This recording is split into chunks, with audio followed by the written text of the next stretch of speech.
and welcome to this British Academy event. I'm Farhana Haider. I'm a journalist and broadcaster and a presenter of the BBC World Service programme Witness History, which looks at important events in history through the eyes of the people who were there. Today's event is the 8th in a series called Why History, in which we will be joined by British Academy Fellows and funded researchers to discuss insights from the past to help us make sense of the present. I am delighted to be joined this evening by Professor Chris Gosden. Chris is Professor of European Archaeology at the University of Oxford and a Fellow of the British Academy. Previously, he was a curator and lecturer at the Pitt Rivers Museum, Oxford. Chris and I will be in conversation for about 40 minutes before taking a selection of audience questions. You are, of course, welcome to ask a question, and if you'd like to do so, please submit this via the Q&A function. You are welcome to tweet also during the event and can copy in at British Academy. Welcome, Chris, and thank you so much for joining us. Thank you. No, I'm very pleased to be here indeed. So Chris, the title of this event is based on your book, The History of Magic, published last year, with a paperback edition coming out this Thursday, and I have it right here. It's a gripping read. I found it fascinating, Chris, and I thought it told us a lot about the human condition. It draws on decades of research and is comprehensive, with a time span stretching from 40,000 BC to the present day, and its global reach takes in China, Central Asia, Africa, the Americas, Australia, and Europe. What then, Chris, with all your knowledge, is your definition of magic? Yes, it's a tricky thing to define in some ways. The definition I've used is magic as human participation in the universe. So a notion that we're open to the universe, and in a sense, the universe is open to us, and the energies, influences, back and forth can occur. That if you believe in astrology, then the sun, moon, and stars can affect our daily lives, our broader destinies. And we also receive messages from the universe. So it's a notion of immersion and connectedness, really, is at the heart of what I'd see as magic. Drawing on a bit from that, Chris, how can we view the history of humanity through the lens of magic, would you say? Yes, I think so. So magic has always been with us, as you said, and I think anything that is so pervasive and so long-lasting must be doing something that's important culturally, psychologically, and I think magic allows us to think about how the universe works, some of the basic questions, how the universe works, and also what our position within the universe is. And it ranges between what we would now call the intellectual and the emotional. How do I feel about my life? How do I feel about what's happening to me? Why am I sick? Why am I well? But then more sort of intellectual investigations into thinking more consciously about the world and its workings. Is there a way of gauging, Chris, how magic is seen in any practical given era in history? Is the idea of magic and the practice of it dependent or nuanced by place, time, and our understanding of the world? Yeah, oh, very definitely. So for me, magic is always historical and cultural. So we can use it as a broad category on the one hand, but equally immediately we have to think of local magics, which have their own nuance, their own flavor, and so on. So looking at these things from the point of view of the historian, then magic is a good diagnostic of broader social forces, and obviously in some places and sometimes magic will be the sort of common sense of the era. How people think about the world will naturally for them be magical.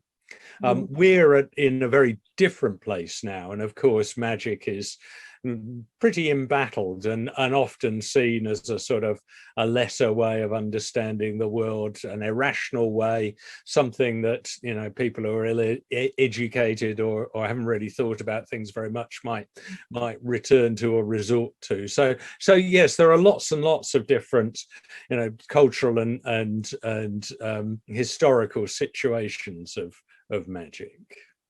We'll draw out a couple of those later on, but a central theme of your book, Chris, is the relationship between science, religion, and magic. How are they interconnected? Yeah. So that's a central question, really. So the book is in some ways an argument for magic. I'll come back to that in a minute, because that may seem not just bold but a little bit bonkers, really. But it's not an argument against science or against religion. I don't think we need to choose between these three things. I think they do different things, different important things, and you know, each one, as I've just said about magic, is many and varied. But just as a sort of shorthand, one could, whereas I see magic as participation, I would see religion as some belief in the transcendent, a single god or many gods, something out there that is powerful that we need to intercede with, to have a relationship with. And then science is a more distancing mechanism. It gets us to stand back and to contemplate the world in a slightly more abstract, slightly more objective way, so that we can think about the matter, force, these sorts of things. And as I say, each of those things, I'm personally, I'm not particularly religious, but each of those things is an extremely important way of viewing the universe, and I think one of the traps that we've tended to fall into over the last few years is to think, well, you know, it's got to be science or it's got to be religion. I don't think anybody's really ever said it's got to be magic, so I'm trying to say that a little bit. So it's certainly not, if you know, are attracted to one thing, it doesn't mean to say that you have to abandon, critique, diss the other two. Well, you touched on there, I mean, magic being a dominant force now, it seems impossible. Well, was there ever a time, Chris, where magic was more dominant or influential out of the three, in fact, out of religion and science? Yeah. No, I think most of human history, in fact. I mean, again, these are huge generalizations. So formalized religion probably doesn't come about. Well, so archaeologists deal with very long times. So I was going to say religion is relatively recent, by which I mean it's sort of 8,000 to 10,000 years old, you know, in a form that we might understand it now. And science, you know, science gradually comes into being from Mesopotamia 6,000 years ago onwards, and in the last few hundred years has become absolutely dominant.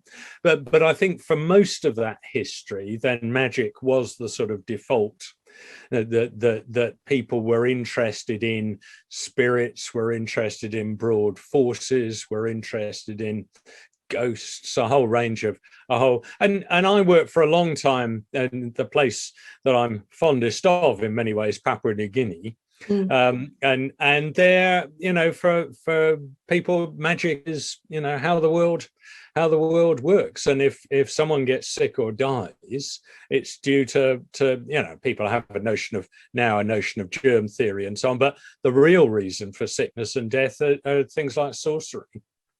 And people were explaining to me magic that you could use to rob a bank, and so magic can be quite contemporary as well. And they were sort of saying, well, you could try it out. And I, no, definitely not. I think that would be a bad idea so people would deploy magic in Papua New Guinea in all sorts of circumstances to get their kids into university, you know, and things that we wouldn't necessarily think of today. So I would say in lots of parts of the world now, magic is the sort of default. And certainly if you look back, you know, 10,000 years, 20,000 years, then you know, it was how the stars were moving, how the spirits were acting, these were the key questions, really. talking about stars and spirits. I mean, if we look at the history of magic and of science, is there a way that they're intertwined? I mean, there are examples we kind of touched on there between, you know, astrology and astronomy, for instance, alchemy and chemistry. How intertwined are the relationships? Yeah, totally. I think so. That's the other tricky thing about talking in these terms, that there is a Venn diagram of magic, science, and religion, but in the middle there's very definite degrees of overlap. So yes, I mean, chemistry, astronomy, medicine, you know, are all things that came out of what we might now call a magical backgrounds, that people have spent millennia wondering about or tracking in terms of astronomy and astrology, the movement of the sun, moon, and stars. So that was first of all done for more astrological. But I mean, as far as we know, things like astrology and astronomy in a formalized sense go back to ancient Mesopotamia, where there was a thing called the King's Watch, where for hundreds and hundreds of years, people would go up to, you know, presumably up to a tower at the top of the city and note where key astrological bodies, and then they'd make you know, records of all of that, and they developed mathematics in order to understand the movements of these things. So the cycles of the moon, the long-term cycles of the sun over years and years, the movement of the planets, all those things worked out for the first time for broad astrological purposes. And often the ruler of Ur or Uruk or wherever wanted to know what the sun, moon, and stars were up to see how good the harvest would be, or whether they should, you know, invade their neighbor or not. So you know, stuff that we would now see as science was definitely then embedded in a much more magical framing. I mean, your book has so many wonderful characters. Who stands out for you in terms of a historical figure in trying to bring magic, science, and religion together in their work? It's got to be Isaac Newton, really. I mean, he is, yes. And so I'm a humble archaeologist, so I stray beyond my pay grade when talking about things like physics, really. But Newton is such a fascinating character. And Maynard Keynes, who bought a lot of his papers, said that Newton was not the first of the scientists, he was the last of the magi. So obviously Newton is seen to us now as one of the begetters of modern science, gravity, optics, a whole range of different things. But he spent a lot of time on alchemy. So initially in his rooms in Trinity College, Cambridge, he had a couple of furnaces, which it's quite hard to imagine, you know, what the Health and Safety Committee would say now about the possibility. Yes, that's right. And he was trying to turn base metals into gold. But equally, he spent a lot of time on biblical prophecy and trying to work out future states of the world on the basis of signs given in the Bible. And in his mind, there wasn't a bit of his mind that he thought of as science, another bit that he thought of as, you know, sort of alchemy or biblical prophecy. This was all very much in there together. And in some ways, people have said that maybe he was trying to develop something like a grand theory of everything, which would understand the physical forces, but also, and crucially for him as a very committed Christian, would understand the sort of religious and spiritual forces, and always that sort of element of magic in there as well. So I really like that time in Renaissance thought where magic, religion, and science hadn't crystallized out, and you know, possibly, who knows, and certainly I don't, but maybe some of Newton's scientific inspiration came from this breadth of investigation and thought that he was engaged in. So when people found out that he was, you know, an alchemist and a prophesier, they thought that this was some aberration, but maybe somewhere in there were new ways of thinking about the universe that then did feed into his more obviously scientific views. So Chris, can you elaborate more on the idea of magic developing a bad reputation and it being marginalized? When did that start happening and why? Yes, it's really interesting. Well, I mean, it happens in different times and places, and has again a whole series of historical and cultural forces. I think in some ways the notion of heresy that obviously comes out of a Christian and indeed an Islamic world, which applied to other branches of thought, was then applied to magic. Where people practicing magic, possibly their first allegiance wasn't to a god or the church or whatever. But then, I mean, as many people have said, there's a class dimension to this and there's a gender dimension to this as well. So witchcraft, which was often seen as the sort of, you know, blackest of black magics, was often associated with women, was often associated with you know, poor people in the village. So I think, and in that there's a notion of sort of superior and inferior forms of thought and understanding. So I think in some ways, you know, the modern world, I mean, there's a lot to celebrate in Western thought over the last few hundred years, but there's also quite a number of things to think, oh, hang on a minute. And I think denigrating other, I mean, not just denigrating, but you know, attempting to outlaw other forms of thought and action is you know, is part of a sort of circumscription of thought and feeling, which is definitely unhealthy. So Chris, do you think there has been a propaganda war waged by science and religion throughout history against magical practices? Has it been used to vilify and target minorities? I mean, we touched on it there, but women and witchcraft come to mind, for example. Definitely, yeah.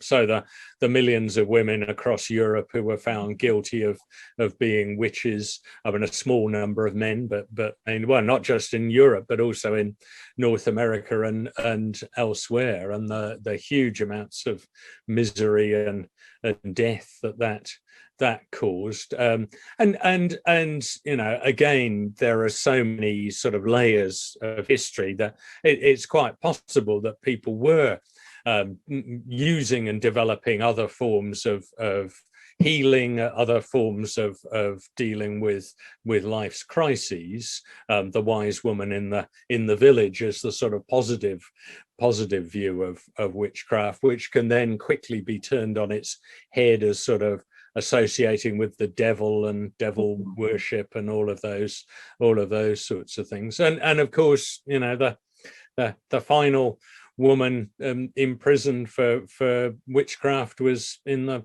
Second World War. So I mean, these things aren't very far behind us. And I think in these, you know, days where intolerance is all around us, one wouldn't necessarily say that those things wouldn't come back. Yeah, absolutely. Gosh, fascinating. Has the idea of magic being benign or malign been interpreted across history in different cultures? Are there distinct magical traditions, Chris? Yes, I think so.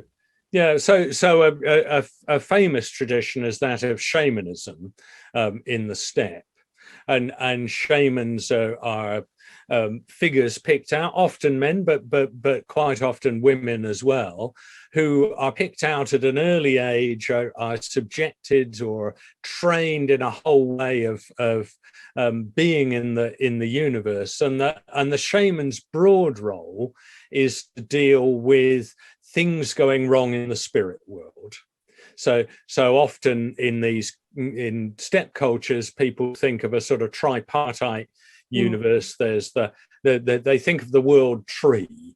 So the branches of the tree are up in the heavens, in the sort of airy realms. The trunk is the world that we live in, and then the roots are down into the ground, this hidden realm where often things are seen to be reversed, living things are dead, and so on. And the shaman is a person who, if something is going wrong in the world that we live in, reindeer are dying, or a river dries up or whatever, then the roots of that, the reason for that will be the spirits. So the shaman is dispatched into the spirit world, and they're one of the few people who can not only go there but have some chance of coming back again. And the spirit world may be inhabited by other creatures, bears, reindeer, whatever, and the shaman wrestles with these things, tries to come to some accommodation, and then comes back up. And in these cultures, then everything is seen to be animate. So not just the things that we would take, living things that we would take to be animate, but rocks, mountains. So it's a very different conception, very interesting conception. So the shaman has to intercede with the forces of the mountain as well as the forces of the reindeer in various different ways. So shamanism has a very particular history. The Russians in the 20th century tried to wipe out shamanism. If you go to the steppe today, which I have quite a lot, then there are all sorts of, I had a shaman in Mongolia cured my toothache. Did you? Yeah, no, they did. And they did, yeah, my tooth stopped hurting. I don't know quite how they did it, but yeah. So yeah, that was a minor. I don't think they had to dive into the spirit world in order to do that. So that was good. But so shamanism is making a big comeback in places like Mongolia and Siberia and so on today. You talk in your book, Chris, about colonialism and magic and a belief in vulnerability. Can you tell us more about that and about certain characters you came across? Yes. Many cultures, well, all cultures, when European colonial expansion happened, there was a lot of resistance.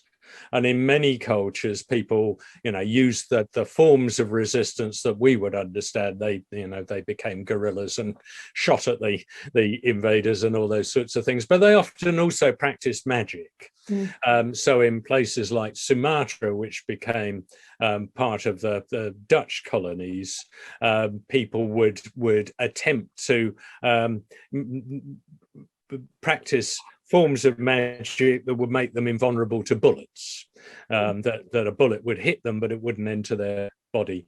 And again, it's hard to know, us sort of rational 21st century folk, possibly not. But I mean, maybe there were other roles that these forms of magic had, that a charismatic leader anyway was given extra charisma, was given extra power, was given extra forms of belief through these magical practices. I mean, in Native American cultures, there are things that the Sioux shirts, which had very similar, Lakota Sioux had very similar ghost dance shirts, which conferred invulnerability on the wearer. So people tried all sorts of mechanisms. And I think one of the things about magic is, rather than being a sort of inert substrate of belief that just sits there, one of the great things about magic is it's incredibly experimental, incredibly changeable. And if people have a new problem, a bit like the Papua New Guineans, getting their kids into university, they will come up with new magic.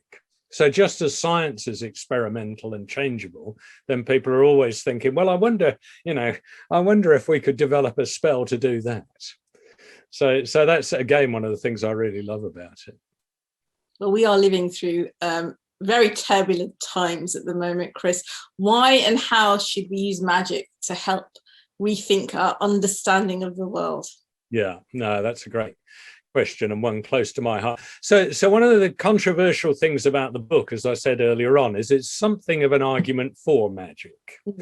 So I am agnostic, I think. I don't know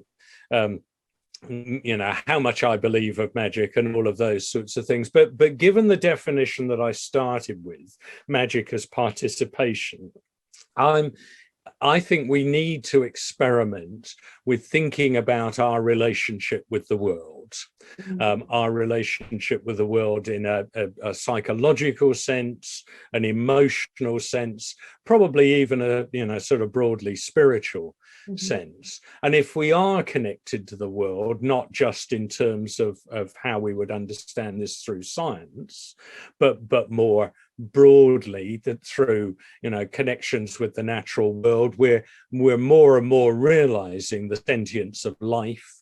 All forms of life are sentient, trees, octopuses, all of these sorts of things. And as I say, I mean, many people in the world, shamanistic beliefs and others, think everything is sentient. And there are, Western philosophers who think the same sorts of things. How if you're thinking about consciousness, at what point does consciousness start? Is there a level where things are not conscious at all, and then at some mysterious point they start? So one way out of that dilemma is to think that everything's conscious. Yes. And also things like quantum mechanics, again, way beyond my A grade, but if the observer can in some ways affect the particles that they're observing, then there is a very direct connection between people and the world, and Aboriginal Australians and my Papua New Guinean friends, people in Niger or wherever would say, yeah, of course, we told you that ages ago, that we and the world are connected. And I think if we can take seriously this notion of connectedness, then it brings up issues of things like care. Yeah. That not only are we connected, not only is the world emotionally important to us, but we need to think of it in terms of custodianship, in terms of caring for the planet. So rather than thinking, what can I get out of the planet during my lifetime? I can extract as much as I want and that'll all be good. Then maybe we need to think, a bit more about a reciprocal relationship. And also, rather more genealogically, here we are in the present, we will be passing on a world to our descendants. And it's, I'm not sure we can be all that proud of the inheritance they're getting. So magic is a tricky old concept, I think, but is potentially one that can help us dissolve some of the ways that we think about the world and re-immerse, re-emotionalize, re-spiritualize our relationship with the planet. Be more caring. Sounds good. Pandemics, we're living through one now. What insights can we find within the history of magic about surviving pandemics or other crises, Chris? No, there's yes, I mean, pandemics have been with us probably, I mean, who knows, but maybe for many thousands of years. Certainly, ancient China, Greece and Rome, through to more recent times, all suffered plagues of various different types. And again, I mean, people in pre-germ theory, people would think in broader terms about the pandemic, in broadly sort of spiritual or religious. What had they done wrong to cause this mass death? And we don't have to think very far to think that almost certainly coronavirus came out of the animal kingdom, bats and so on, and our relationship with the rest of the world in that way needs rethinking about, and also, and this isn't just magic by any manner of means, but we need to think more broadly about humanity. It's great that we're all vaccinated, but what about the vast majority of people in Africa who aren't? So again, a sort of broader, more caring, a more open notion, which magic could provide us with, it would be extremely important, I think. I mean, going back to the marginalization of magic, do you think, Chris, that happened, the marginalization and the trivialization of magic happened from the 20th century onwards? I do. So one of the things that a research project that I stumbled across in the Bodleian Library, which is the university library in Oxford, there are 80,000 astrological diagnoses. And these date between the late Elizabethan period. So one of the people who got an astrological diagnosis was Shakespeare's landlady. They date from then through to about 1660. And there are three people involved, a man and his nephew, and then someone else. And in some ways, these are the biggest set of medical records and diagnoses in the pre-modern period, certainly in Britain, that we know of. Most people went to the astrologers because they had some physical ailment. They had gout, or something more serious, really. But they also were interested in lost kids and lost money and a whole range of things. And the astrologers would look at the combination of planets and sun and moon and give them a diagnosis, and then give them some sort of cure, something to do to make them better. So from this, this period through the late 16th and 17th centuries, then magic was very definitely everywhere, and 60,000 people went along to these astrologers, some of them twice, because that's how we get the 80,000 diagnosed. So somewhere after that, this is now badly thought of, and I think the 19th century has got a lot to answer for. It was the sort of the science is everything. So a famous anthropologist, E.B. Tyler, said that the intellectual history of humankind was a movement from a belief in magic to a belief in religion and to a belief in science, and this was a progressive movement. And magic was irrational. Magic was, muddled your head, and Max Weber's definition of modernity was loss of magic, the notion of disenchantment. So in becoming rational Westerners, so Weber had a really interesting. He saw loss, that we lost things as well as gain, but he thought ultimately we should be rational. And therefore, by implication, or sometimes explicitly, the rest of the world still believed in magic, was at some prior stage in human history.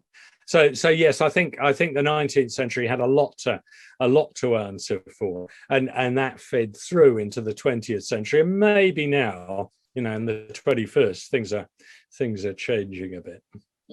Exactly. I mean, as you say, trivialized, marginalized 19th century, but there remains an enduring belief and interest in magic, Chris. It's certainly prevalent in popular culture and imagination, Harry Potter, Game of Thrones, and even looking back to the popular magicians of the 1980s. I mean, who can forget Phil Daniels, but Paul Daniels, in fact. But why do you think that is, Chris? No, I think people are. I mean, it's not so much that, or just that, people are falling out of love with science. I think maybe many people think that the rhetorical emphasis on science, on rationality, on technical solutions, all of these sorts of things we've overplayed. Not to say we should ever give these up, and we ever will give these up, but that there is more to human life than that, and I think it does play into the emotional side, the psychological. So and I think younger generations are really interested in things like astrology. There are all sorts of astrology apps now, I understand. I don't and people using tarot cards and all of that sort of stuff, and often slightly tongue-in-cheek, but also slightly interestedly as well. So and in Harry Potter and all of that, people are really hungry for a notion that the universe is in some way differently constituted to the one that we've come to think we live in. Absolutely. Look how popular Harry Potter is and remains. So off the back of that, Chris, what kind of role do you think magic will play in the future? Yes, that's a very prediction is. Well, you probably need an astrologer to tell you what the future looks like. Well, like I say, I hope So I think magic can potentially do at least two things. One is the rather sort of necessary project of reconnecting us with the planet.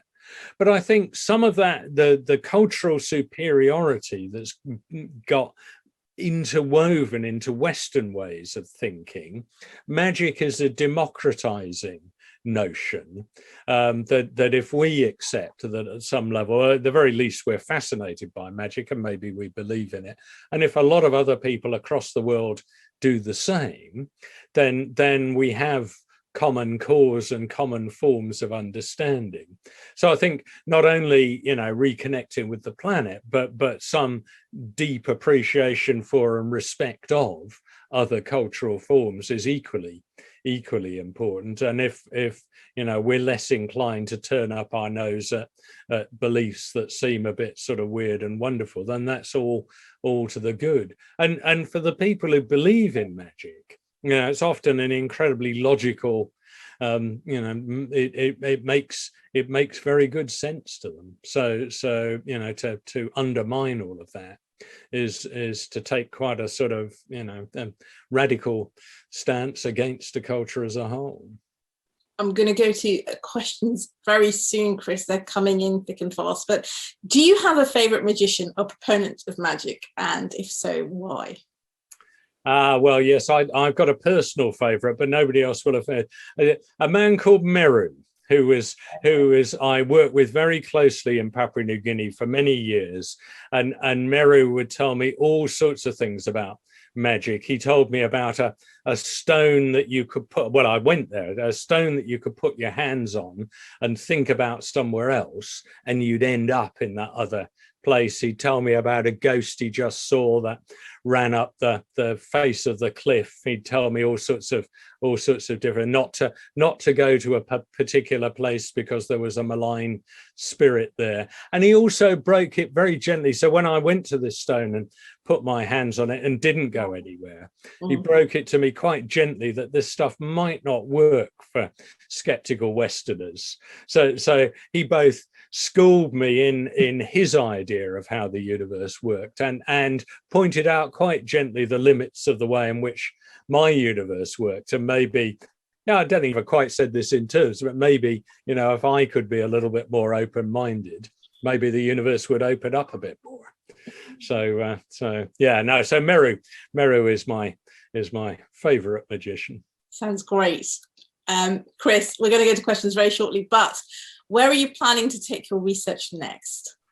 I'm engaged in an even madder project now. I'm writing a history of the world, and it's provisionally called Humans, the First 7 Million Years.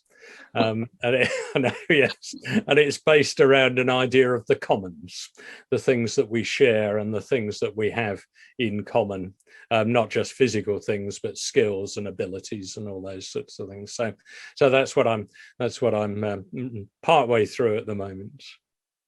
Lovely. So Chris, time for questions. Felix is asking, isn't much of natural phenomena that hasn't yet been perceived and understood by science described as magic? Are there any types of magic you think are promising to yield useful new scientific insights? Yes, those are both very good questions. I'm not sure that magic always gives us scientific, having said that magic and science are entangled, I'm not sure magic gives us quite the same sort of cause and effect notion of the world. Your question on which bits of magic might be useful to science, I would sort of turn that round, and I think there are elements of science that are useful to magic. So as I said earlier on, I mean, as I've got this real fascination with things like quantum mechanics, which are deeply baffling, but they do seem to take you into a universe where people and things are much more joined, and things are entangled with each other. So on the boundaries of science today, there seem to be forms of thought that are much closer to magic, and it would be interesting to to explore those sort of boundary areas and see what's a bit like to see what might come out of it if we did sort of throw a little bit of caution to the wind, how the universe would look then. Interesting, really fascinating. Chris, someone else is asking, where on the Venn diagram might things like entrails and the Oracle of Delphi fit magic or religious prophecy? Yes.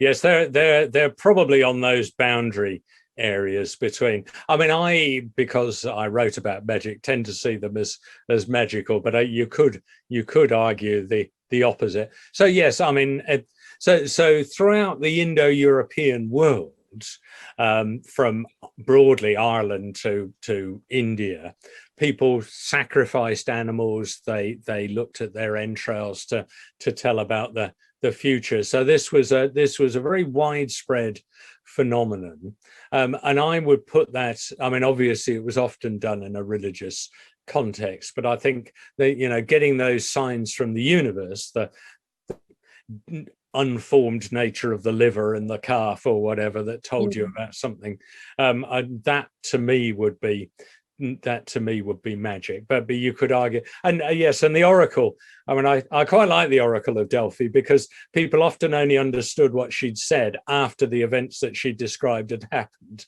So I think that's quite subtle, and for me, I would go with that as magic. But I mean, that was very definitely in a context of the Greek pantheon of gods. Interesting. Dr. Charlotte Suttle asked Chris, so Edward Evans Pritchard said, when working with the Asand, I might pronounce that he might as well live by their system of magic in the everyday as any other. And for the Babylonians, they had many forms of divination before they settled on stars and astrology. Do you use anything from the divination? Yes. So hello, Charlotte. I know Charlotte. I haven't seen her for years. So very, very good to hear from you. So yes, Evans, to take the Evans Pritchard, he worked with the Azande, this group in southern Sudan and bordering, and they had a very definite notion of witchcraft. So all misfortune. So his classic example was someone sitting in the shade of a grain store, and the grain store fell down and killed them. So he said, the Azande very definitely had a notion of physical cause, that the grain store fell down because the ants had eaten through the supports. But the really important question was why it had happened right then. Right. And which had caused it, if you see what I mean. And Evans Pritchard saw the Azande as using witchcraft as a sort of diagnostic to work out tensions and difficulties within the community. So if somebody had caused the grain store to fall and kill somebody else, why were they upset? What was their reason for doing so? And if one could trace that back, could you then get to the basis of disputes and lead eventually to greater social harmony? So for us, witchcraft is often seen as a bad thing, but his argument was that for the Azande, that the witchcraft was a very positive thing. Divination, I mean, takes incredible numbers of forms, and as you say, Charlotte, then the astrological aspects were only one of these in Mesopotamia, and they had very well developed forms of looking at entrails and doing a whole range of things. So yeah, divination is often a really wide panoply of skills and practices. Interesting, thank you, Charlotte. So going back to religion and magic, Greta asked, do you feel certain religions like paganism and Wiccanism are on the right track in integrating religion and magic in terms of their connectedness and to respect of nature? What would you say, Chris?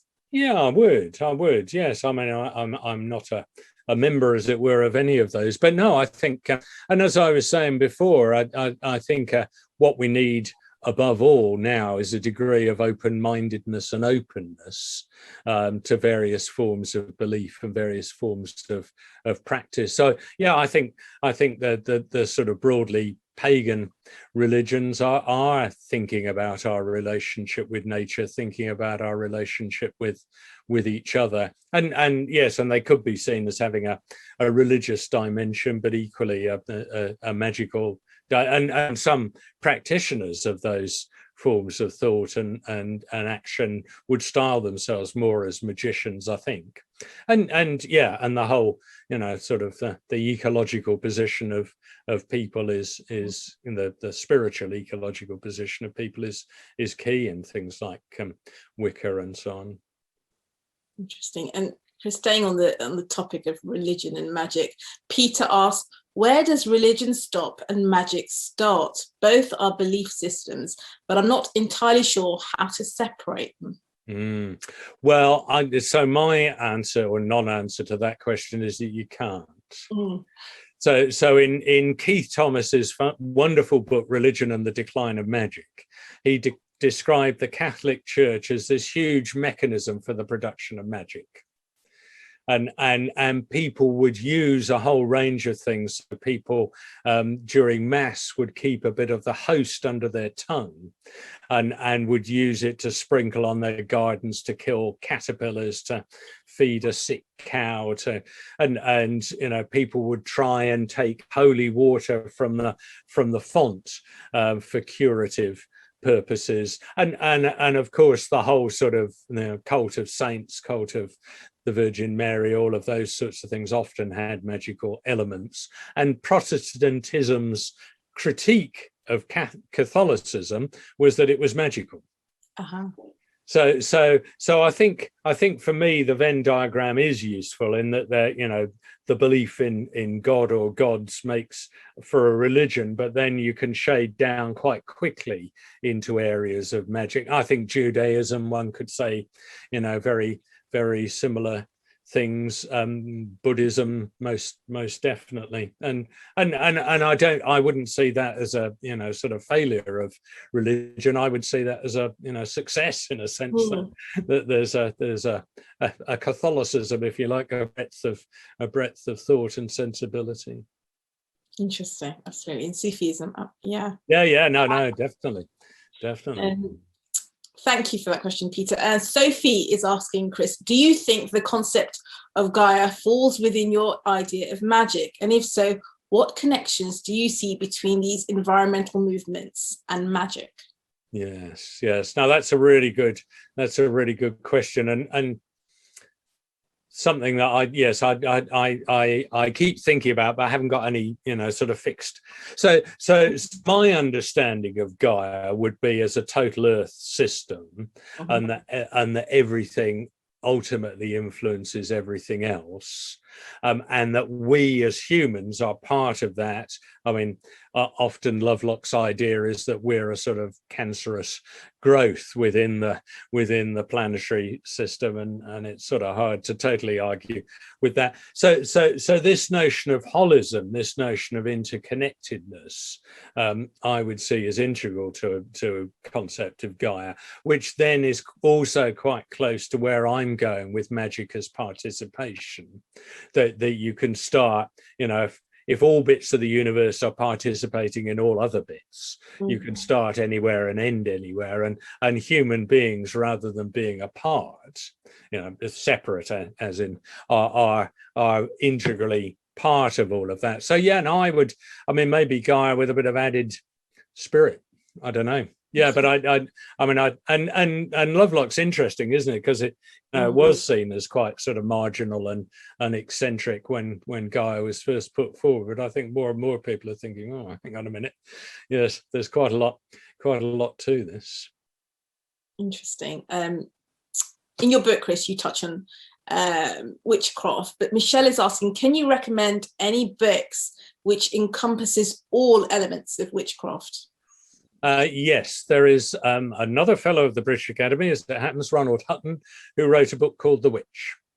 Aha. That's the Western tradition of witchcraft, but it's very readable, very comprehensive, and that would be the place I would definitely start. And again, he is, somewhat sympathetic to the witch, as it were, but definitely not glossing over all the horrors that were done in the so-called suppression of witchcraft. So no, Ronald Hutton, the witch, definitely. The witch. Okay, there you go, Michelle. Nicole asked, physicist and cosmologist Dr. Stephen Alexander from Brown University has linked the ancient idea of the music of the spheres with the improvisational nature of the cosmos as explicitly in string theory and jazz music. Is it possible that physics and theoretical math are reconnecting with magic again? Do you see a parallel between theoretical physics and theoretical maths and magical thinking? I wish I understood enough about almost all aspects. I mean, I hope I do. I mean, that is way beyond anything. String theory and theoretical maths are things I would love to know about, but no, I never will. But I mean, I am sympathetic most definitely to the direction of the question. And I think, yes, as I was saying before, I think some aspects of modern science, the stuff that really makes our brains hurt, as it were, is getting much closer to magical beliefs. I mean, it sounds like you, the questioner, know about some of these things, so you're probably better able to answer that question than I am. But I would hope so, is my answer. Nicole, you slightly flummoxed us there. It was a tough one. Yang asked Chris, it might be useful to make an analytical distinction between religion and magic. However, they are only absolutely different if one looks at the issue from the point of view of Christianity's anti-magic perspective. But not all religious traditions share that dogma. I mean, we've touched upon that slightly. For many religious traditions, there is no such distinction between religious rituals and magic. Your thoughts? Yeah, no, I think you're absolutely right, and my distinction partly comes out of a sort of unthinking, Christian background, as it were. But having said that, to go back to Keith Thomas, I think maybe it's the most recent forms of Christianity, as in Protestantism, that most forcefully would go for that distinction, whereas Catholicism was much more at ease with. No, I think you're right, but I still think, for me, and it's ultimately an individual choice in these things. I still think, for me, there's a useful distinction between elements of belief that are to do with something entities beyond the gods, and us as individual and sort of general human beings finding our own way through the world and the universe, more direct, and that latter thing would be more like magic, and the entities in the beyond would be more like religion. But I'm absolutely sympathetic to the fact that there is no, you can't draw a line and say here is one and here is the other. But for me, it's useful to separate them. But I can see that wouldn't necessarily be so useful for everyone. So a comment from Phil, Chris, who seems quite flummoxed. Even serious broadsheet newspapers have horoscopes. Why are they so popular? Seems very surprised. Yeah. Now, well, I'm a bit surprised as well, because I don't. They give astrology a bad name, those things. I mean, I guess we're all looking for a little bit of insight into the world, and Farhana said earlier on in conversation, a little bit of comfort. That's and things like the obviously rubbishy horoscope in whichever newspaper, you sort of like it if it says the things that you want it to, and you ignore it if it doesn't. So I think it's but it is interesting. Even many people who would on the surface disavow magic totally possibly take a sneaky peek at their horoscope. Absolutely, craving a bit of comfort. Yeah, no, I think so. Some pathway to understanding things when things are so up in the air. Christina asks, Chris, would folklore, e.g. Fae, would folklore have a place within the intersection of magic, religion and science? If so, have there been any historical examples of this? Yeah, well, yes, definitely. I mean, folklore for me is a way of sort of creating a body of knowledge and passing it down through generations.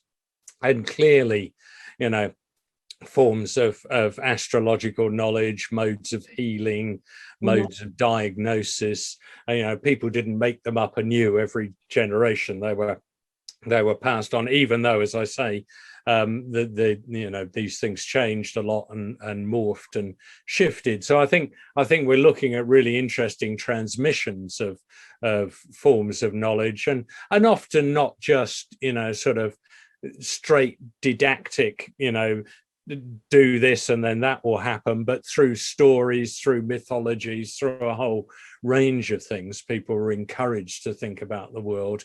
I'm not sure about the second part of it, whether I've really understood the second part of it. I mean, there are lots of studies of folklore, and there are lots of, you know, informal belief systems still in operation. So I think folklore in that sense is alive and well. Chris, thank you so very much. That has been a fascinating hour. I've enjoyed every moment of it, and I think we've all learned something. So thank you so much for joining us. No, well, thank you very much, both for you for such fantastic questions, and the audience for pushing me further. So no, I've really enjoyed it as well. And just a reminder, Chris's book, The History of Magic, is in paperback from Thursday. Chris, thank you. Our next Why History event is on Thursday, the 17th of June, with British Academy Award holder Dr. Adam Poir-Evans and the award-winning DJ Mickey Don on Britain's regional hip-hop pioneers. This event is part of the British Academy Summer Showcase 2021, a festival of ideas for curious minds, which celebrates the groundbreaking research shaping our world. Details will be available from tomorrow on the British Academy website. Do please check it out. Again, Chris, thank you very much, and thank you for joining us. Thank you.